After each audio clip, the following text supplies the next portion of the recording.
मनोविज्ञान में नैतिक विकास के सिद्धांत को हलबर्ग ने दिया। पूर्व परंपरागत, परंपरागत और उत्तर परंपरागत।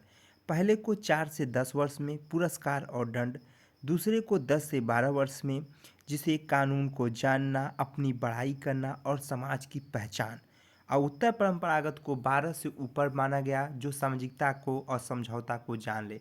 जहाँ बच्चे को पुरस्कार और दंड से शिक्षा दिया जा रहा है, पहली अवस्था जहाँ पे बच्चा जानता है कि ये कानून है, कानून से जानना चाहिए, कानून से समझना चाहिए और कानून हमें दंड दे सकता है। और अपनी बड़ाई के लिए अच्छा कपड़ा पहनना, अच्छे ढंग से रहना और समाज की पहचान हो जाना। समाज को पूरे तरीके से जानेगा नहीं, पहचान हो जाएगा कि यह हमारे घर के बगल के हैं, इनके सामने अच्छे से रहना है। ये दूसरी अवस्था। उत्तर परंपरागत अवस्था 12 से ऊपर, जहाँ पे सामाजिकता हो जाए, जहाँ पे समझौता हो जाए, जहाँ पे समाज में रह के समाज के हिसाब से समझौता करने लगे, कोई लड़ाई करने लगे, वहाँ पे समझाने लगे, वहाँ पे सामाजिकता का पूरा विकास हो जाए, वह तीसरी अवस्था। इतना ध्यान रखना है, पुरस्कार दंड पहला, जहाँ पे कानून अपनी बड़ाई समाज दूसरा, जहाँ पे समाज और समझौता तीसरा। मातृभाषा से माँ और पिता और समाज। मातृभाषा का अर्थ होता है जो माँ बोलती है वो मातृभाषा है, जो हमारे समाज में बोली जा रही है वो मातृभाषा है। मातृभाषा हिंदी भी हो सकती है, अंग्रेजी भी हो सकती है, क्योंकि माता की ही भाषा को प्रथम भाषा और प्रथम गुरु माना गया।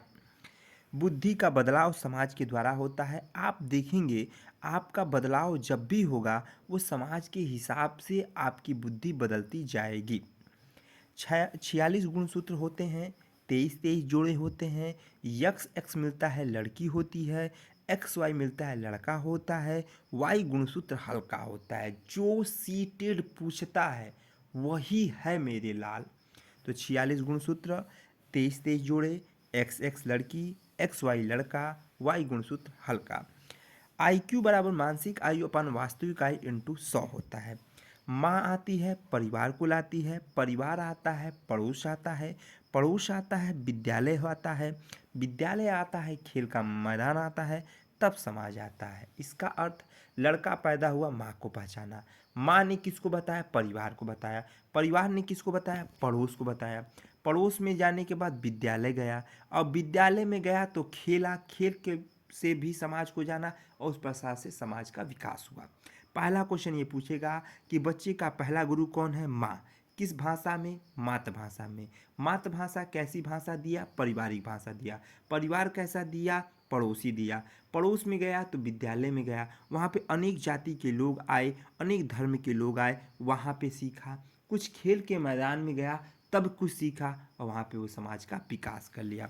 जहाँ औपचारिक शिक्षा होगी वहाँ समय आएगा, विद्यालय आएगा, अध्यापक आएगा, किताब कापी आएगा, औपचारिक।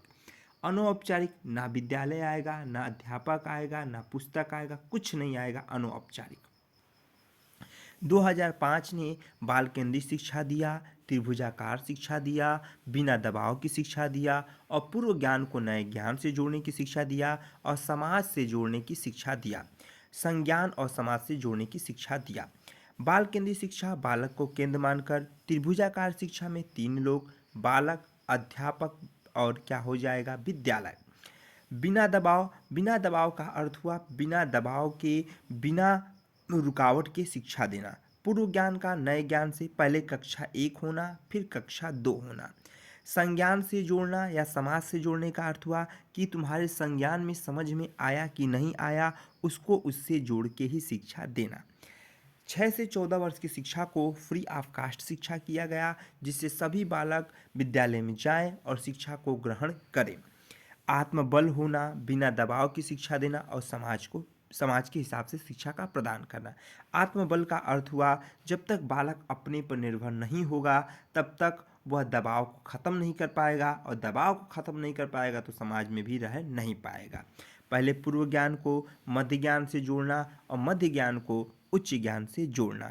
पठार की शिक्षा का अर्थ होता है कि जब लक्ष्य की प्राप्ति नहीं होगी तो धीरे धीरे दबाव होगा, और दबाव होगा तो पठार आना स्वाभाविक है। हम बार बार पढ़ रहे हैं, हम बार बार पढ़ाने का प्रयास कर रहे हैं, आप नहीं समझ रहे हैं, आपको समझने में तकलीफ़ हो रहा है, तो वो पठार हो जाएगा।